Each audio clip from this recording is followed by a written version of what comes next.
Bonjour, bienvenue dans Incorporer, le podcast qui va t'aider à plus habiter ton corps et du coup à mieux vivre ta vie. Je m'appelle Olivia Chival, je suis psychothérapeute en thérapie psychocorporelle et professeure de yoga entre autres. Et je suis ravie que tu sois là, bienvenue dans cet épisode. J'espère que tu vas bien et j'aimerais bien commencer cet épisode avec un partage un peu personnel parce que c'est très en lien avec ce que j'ai envie de partager dans l'épisode aujourd'hui. Je suis dans les préparatifs de mon cours en ligne, ma sécurité intérieure, et du coup, hier soir, j'ai pris conscience encore plus de ce que ça peut être d'avoir un refuge à l'intérieur. En fait, je suis à Paris là depuis hier soir, juste pour 2 jours, pour des conférences, et j'ai pas super bien choisi le lieu, je pense, où je dors. J'ai dû faire ça un peu vite. Bon, déjà, j'avoue, j'ai plus du tout l'habitude d'être au milieu d'une grande ville, là, comme ça. Et c'est un peu mal isolé. La pièce dans laquelle je suis donne vraiment sur le trottoir. Et on entend le bruit des voitures. Et puis au niveau du chauffage, il n'y a pas de vrai chauffage, donc il y a juste un petit truc qui souffle et qui fait beaucoup de bruit. Enfin bref, vous connaissez ça peut-être, vous arrivez quelque part. L'endroit en lui-même, il est très très joli, hein, mais en plus je suis encore un peu malade. Vous connaissez peut-être ça, vous arrivez quelque part et le début, l'arrivée est un peu difficile où vous êtes dans un endroit et en fait vous vous sentez pas super bien. Et ben ça m'est arrivé hier. Donc j'arrive là et j'avais juste besoin d'un cocon. Et en fait, il y a plein de petits trucs là qui me conviennent pas trop. Et en fait, moi, je me balade à peu près partout où je vais avec mon tapis de yoga. Parce que le yoga, ça fait vraiment partie de ma vie. Et du coup, ce que j'ai fait hier en arrivant, le premier truc, c'est sortir mon tapis de yoga, le mettre par terre, m'asseoir dessus et me plonger dans ma pratique. Et j'ai encore plus pris conscience, plus que d'habitude, à quel point c'est un cadeau d'avoir ce refuge à l'intérieur. Parce que du coup, ça met quelques secondes, ça peut mettre même quelques minutes, mais progressivement, je m'éloigne de tout ce qui est autour de moi et je peux vraiment plonger dans un espace dans lequel je me sens bien à l'intérieur. Et c'est un espace, c'est intéressant, c'est un espace qui est grand en fait, où il y a beaucoup d'espace, où il y a beaucoup de douceur, de bienveillance. Et du coup, j'ai fait ma pratique là pendant une demi-heure, peut-être un peu plus. Et après, c'était bon. Après, j'ai pu me coucher, passer une bonne nuit. Et je souhaite tellement que tout le monde puisse avoir accès à un espace de sécurité à l'intérieur de soi. Et je pense que c'est le grand moteur pour lequel j'ai lancé ce cours en ligne. Et cette expérience d'hier soir, elle va très bien avec ce que j'ai envie de partager avec toi dans cet épisode aujourd'hui. En fait, j'ai fait un webinaire la semaine dernière pour le pré-cours de ma sécurité intérieure, dans lequel je parle justement de ma conception de ce que c'est d'avoir de la sécurité à l'intérieur de soi et ma façon de vous proposer un chemin pour aller vers là. Ce que vous allez entendre là, c'est un extrait de ce webinaire. Une des clés pour se sentir en sécurité à l'intérieur de soi, pour moi, c'est d'avoir des outils pour réguler notre système nerveux. Et puis, c'est important pour moi aussi d'avoir accès à nos ressentis corporels pour aller vers nos ressources à l'intérieur. Puis, ce qui est important pour moi aussi, c'est la question des limites, de pouvoir filtrer justement pour pas être une éponge pour tout ce qui se passe à l'extérieur, autant au niveau comme moi hier, au niveau du bruit par exemple, de la température, etc. Mais autant dans les relations aussi, comment je peux apprendre à dire non, comment je peux protéger mon propre espace dans lequel je me sens bien. Je vous donne quelques notions sur le concept de l'autocompassion, de la bienveillance envers soi-même, sur la gratitude. Et puis, ce qui est important pour moi, c'est le corps et le mouvement. Donc, j'évoque un peu tout ça. En même temps, Ça explique un peu le déroulement de mon cours, mais même si vous n'avez pas envie de faire le cours, j'espère que vous allez apprendre des choses et qui vont pouvoir vous aider à accéder, à créer quelque chose à l'intérieur de vous. Et puis je parle aussi de la notion de routine, pourquoi je trouve que c'est important qu'on établit des routines dans notre quotidien, et puis la notion du groupe dans le cours. Juste avant de commencer avec ces informations que je vais vous donner, peut-être vous avez envie de vous poser la question. Pour vous, ça veut dire quoi, ma sécurité intérieure?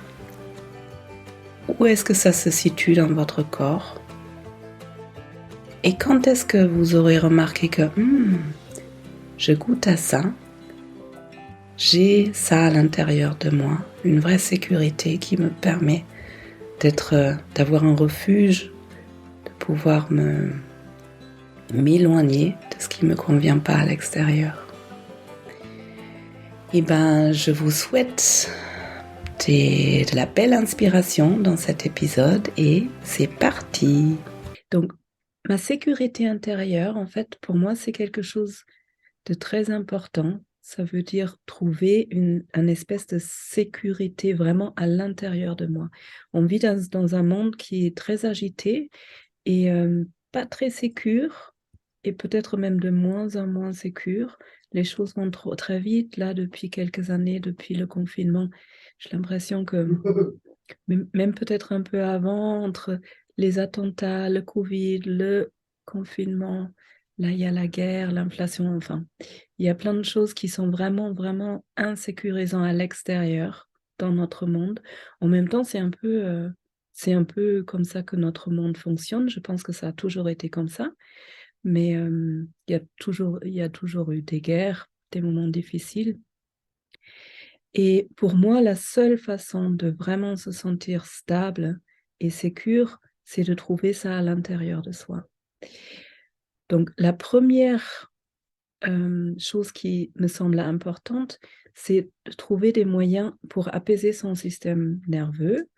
Parce que quand je suis avec mon attention à l'extérieur, quand je me sens en danger, en fait, c'est mon système nerveux qui se sent en danger au final. C'est ce fameux fight, flight, freeze. Quand je suis dans la forêt et je croise un ours, mon système nerveux, il va désactiver toute la partie antérieure du cerveau qui est là pour la réflexion. Il va activer la partie ancienne du cerveau qui est responsable pour la survie. Et donc, tout notre corps va se préparer à soit attaquer, fuir ou être toute contractée et faire le mort, entre guillemets, comme la biche la nuit devant les phares. Et donc, la première des choses quand on vit dans ce monde, c'est comment je peux apaiser mon système nerveux, comment je peux apprendre à mon système nerveux qu'il n'y a pas de danger là immédiat. Parce que s'il y a un vrai danger, c'est très très utile qu'on ait ces réflexes. S'il y a un feu dans ma maison, il faut que j'ai ces réflexes pour pouvoir éteindre le feu ou partir de la maison ou appeler de l'aide. Mais souvent, on est constamment dans cet état de stress avec tout ce qui nous arrive. Donc la première des choses pour moi, c'est comment je peux apprendre à mon système nerveux que je ne suis pas en danger, comment je peux apaiser. Et une des grandes techniques pour apaiser le système nerveux, c'est vraiment la respiration. Donc du coup, vous avez vu dans le pré-cours, si je me souviens bien, il y avait 2 séances avec de la respiration. Quand on n'a pas du tout l'habitude, ça peut augmenter des angoisses. Je vais répondre à une question tout à l'heure, parce que la respiration, en même temps, elle est liée à notre vie, à notre survie. On est une espèce, on ne peut pas vivre sans respirer. Donc, quand on commence à la contrôler, ça peut augmenter les angoisses. Mais on peut dépasser ça et il y a plein de façons différentes pour apprendre vraiment à gérer la respiration, pour ensuite pouvoir l'utiliser pour amener le système nerveux à s'apaiser et à se sentir en sécurité. La deuxième chose, c'est pour pouvoir me sentir bien à l'intérieur, il faut que j'arrive à sentir quelque chose. Si je suis coupée complètement de mes sensations et de mes émotions, c'est pas vraiment possible de trouver un refuge à l'intérieur. Et le truc, c'est que souvent, quand on a vécu beaucoup de choses difficiles, traumatisme ou pas, ou juste, ça peut être un stress permanent comme un burn-out, le système nerveux est activé et je peux apprendre que tout ce que je vis à l'intérieur est très désagréable. C'est des douleurs, c'est des tensions. Et une manière de me protéger de ça, c'est de me couper de mes sensations et du coup de ne plus rien sentir. Ce qui est très intelligent, parce que quand je suis dans un stress permanent, je ne veux pas être en douleur tout le temps. Pour fonctionner, entre guillemets, il est très utile de me couper, de ne rien sentir et de pouvoir vivre ma vie dans la difficulté. Sauf que si je me coupe de tout ce qui est négatif, tout ce qui est douloureux et tension, premièrement, je me coupe aussi de tout ce qui est agréable, tout ce qui est détente, parce qu'il n'est pas possible de me couper juste sur une partie. Soit je me coupe de tout, soit je me coupe de rien. Et deuxièmement, eh ben, si je me coupe de toute sensation, je me coupe aussi de toute possibilité de trouver de l'apaisement à l'intérieur du corps. Il y avait un troisième truc que j'ai oublié. Je suis désolée, je tousse un peu. J'espère que vous arrivez à m'écouter quand même. Donc la deuxième chose vraiment importante pour moi, c'est vraiment de se reconnecter à ces sensations, de pouvoir apprendre qu'il y a des sensations agréables et autant de faire de la place de plus en plus pour les sensations agréables qui laissent moins de place pour les douleurs, autant on peut défaire des tensions et sortir des douleurs. Ça, c'est un entraînement.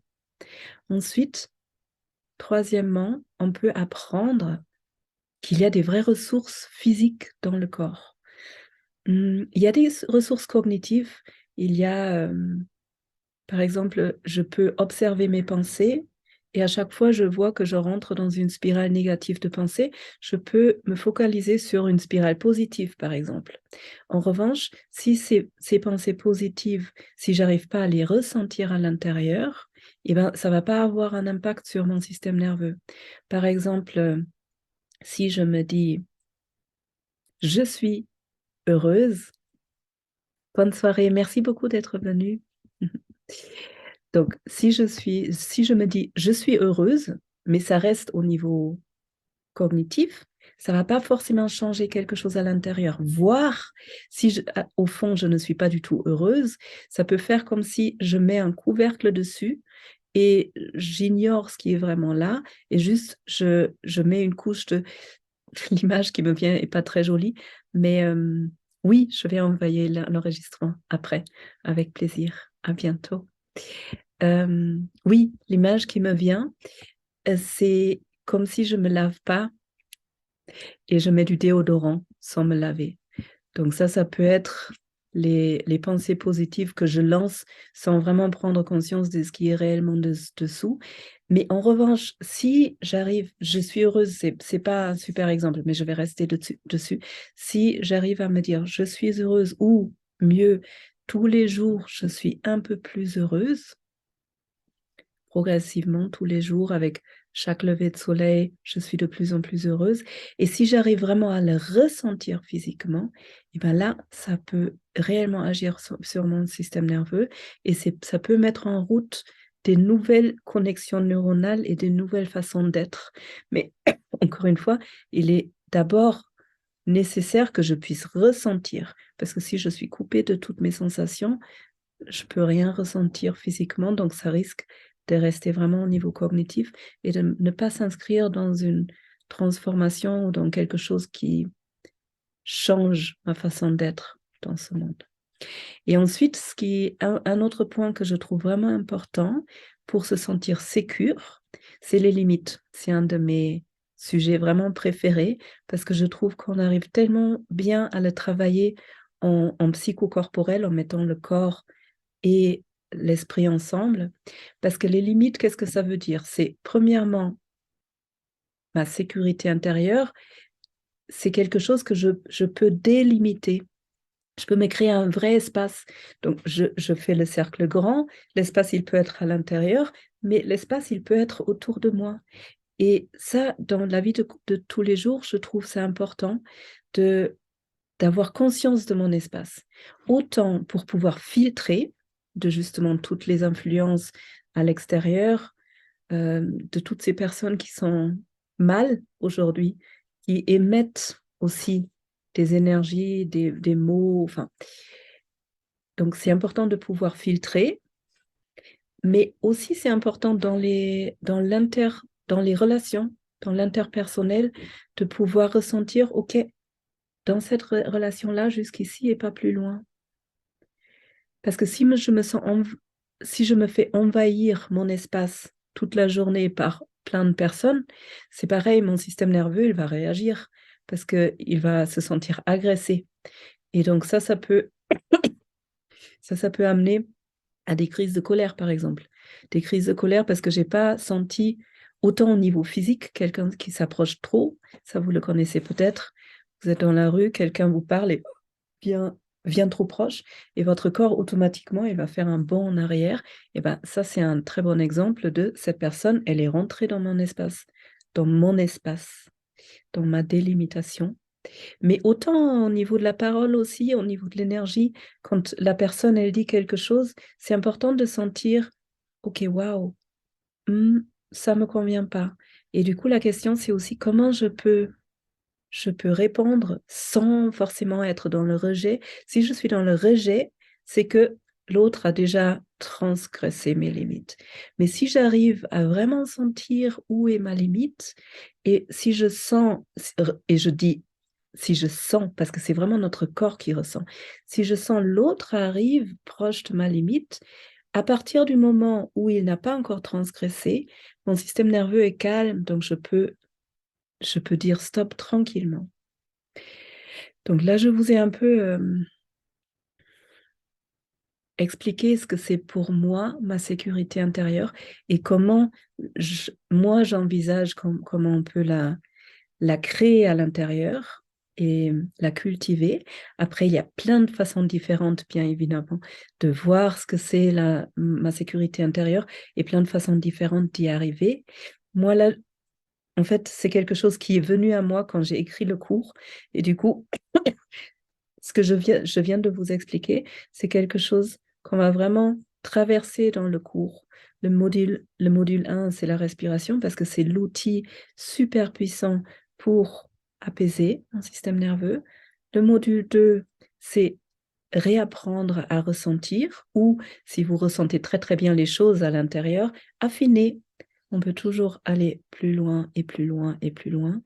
Et ce que j'ai trouvé super intéressant l'année dernière, c'est qu'il y a plein de personnes qui m'ont dit, waouh, je ressens tellement plus les choses.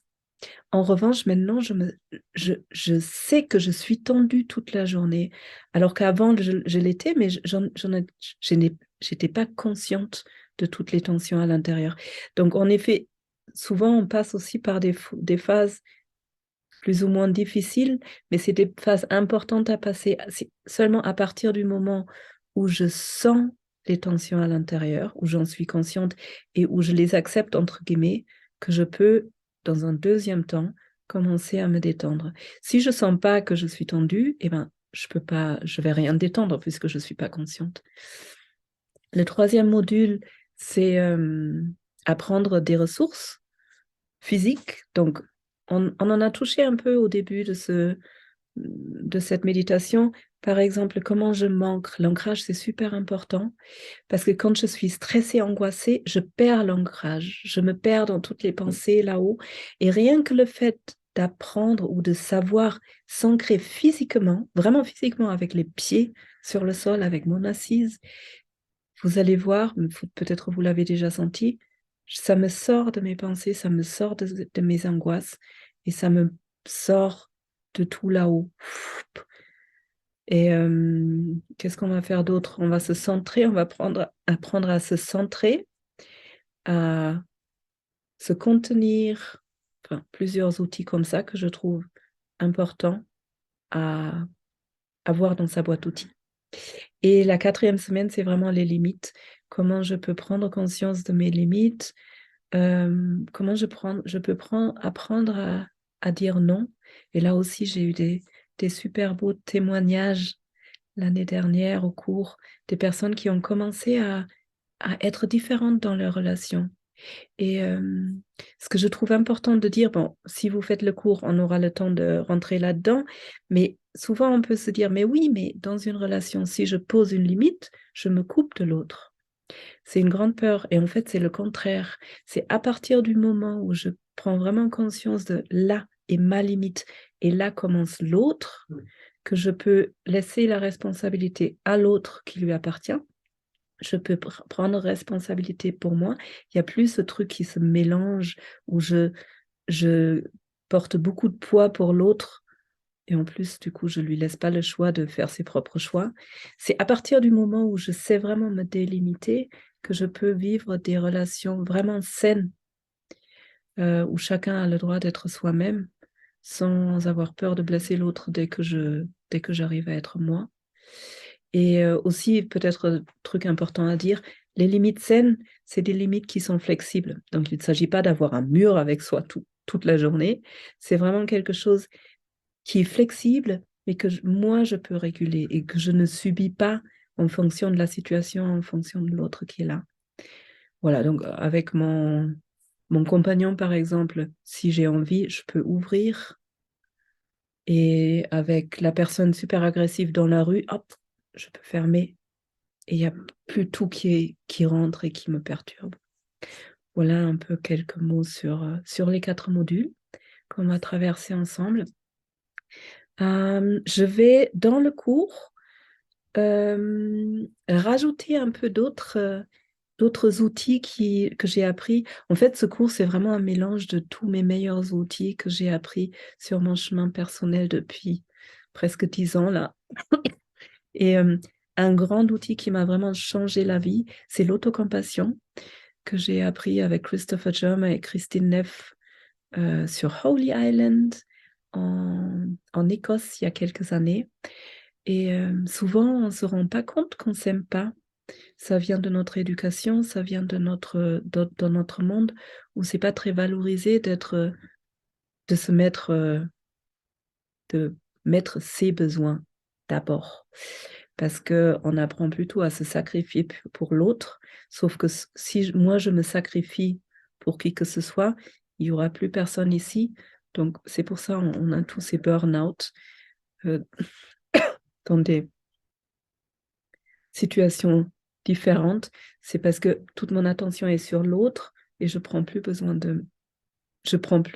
conscience de mes besoins, je nourris pas mes besoins. Si j'arrive à nourrir mes propres besoins d'abord, et ben là, je peux vraiment donner d'une place qui est vraiment nourrie de plénitude. Et je peux donner avec joie. Si moi, je suis en burn-out, je ne peux pas donner de la même façon. Une image qui est sympa, peut-être, c'est une tasse de thé. Si je veux verser dans votre tasse, il faut déjà que la mienne soit remplie. Si ma tasse elle n'est pas remplie, je peux rien verser puisqu'elle est vide. Et pour savoir de quoi j'ai besoin, à nouveau, j'ai besoin de ressentir mon corps. Parce que ma tête, elle ne sait pas vraiment de ce dont j'ai besoin. Ma tête, elle a toujours plein d'arguments pour, plein d'arguments contre, mais elle ne sait pas ce qui est vraiment là, dans les sensations physiquement, dans mon vrai besoin. Par exemple, je vous donne un exemple. Je suis ultra fatiguée, mais je ne le sens pas. Ma tête va me dire, il y a encore ça et ça et ça et ça et ça à faire. Oui, ce serait intéressant de se coucher tôt. Mais si tu te couches tôt, tu ne vas pas finir la liste et demain, tu auras encore plus de trucs à faire. Et donc, je tiens, je finis un peu quelques trucs sur ma liste, je me couche tard et le lendemain, je suis aussi fatiguée.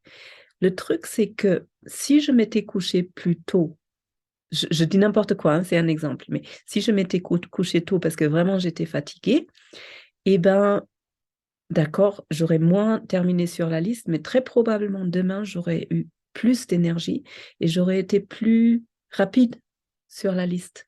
Parce qu'en fait, quand on est reposé, on est beaucoup plus efficace. Je ne sais pas si c'était très parlant cet exemple, mais je pense que vous voyez où je veux aller.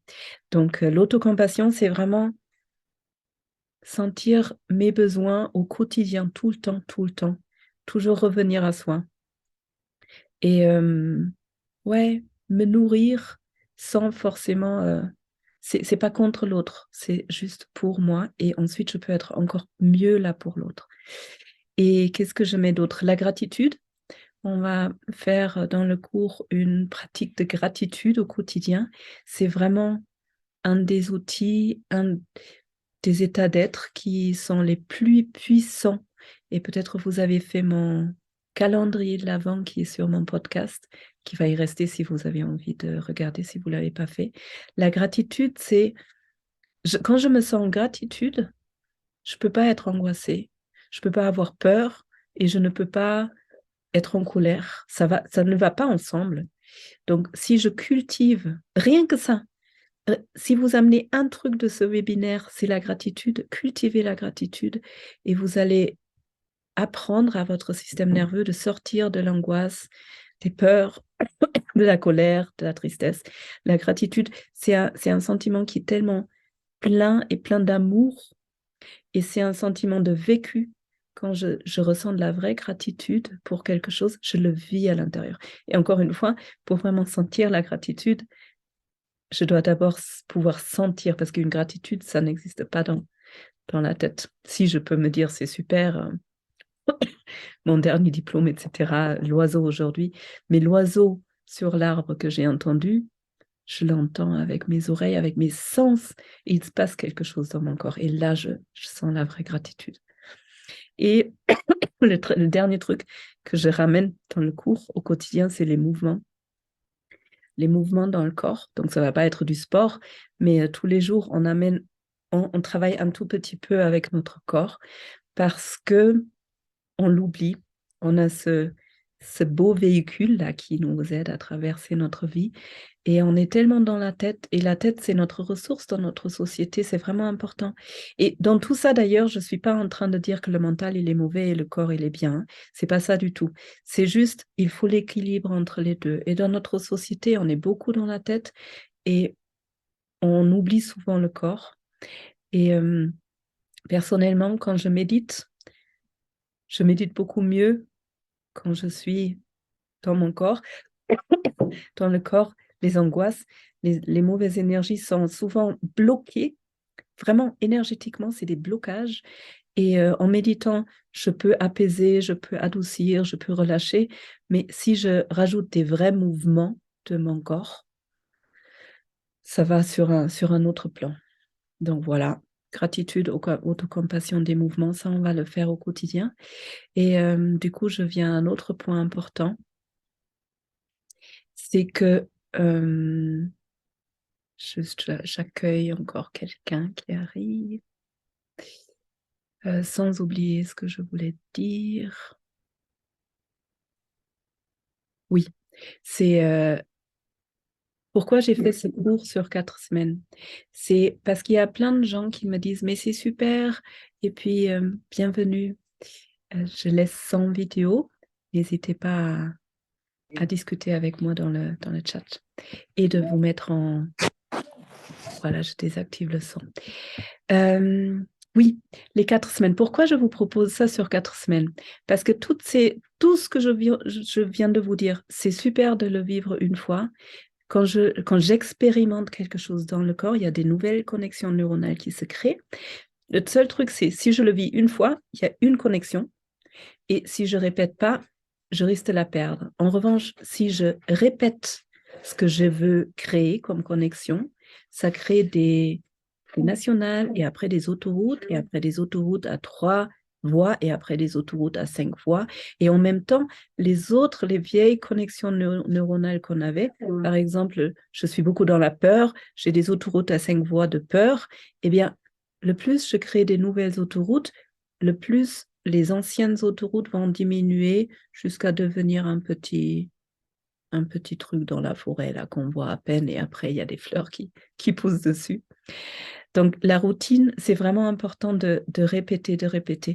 Et comme j'ai beaucoup de personnes qui me disent, mais avec vous, j'arrive super bien à méditer, mais tout seul, j'arrive pas, eh ben, je me suis dit, dans ce cas-là, je vais vous accompagner. Et c'est pour ça que je fais ça sur 4 semaines. au quotidien du lundi au vendredi. Voilà.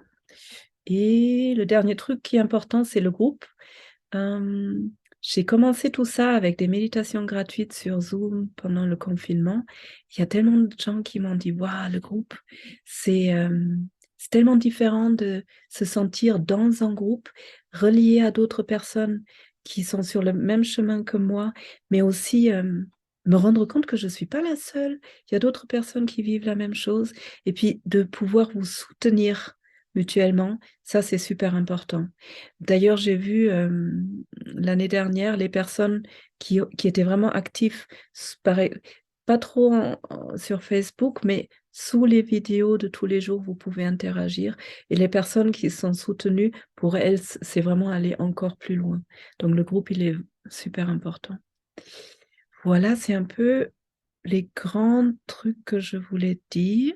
J'espère que ça c'est devenu un peu plus clair ce que c'est pour moi, le terme «ma sécurité intérieure», ce que ça veut dire et comment j'imagine, une façon d'aller vers là.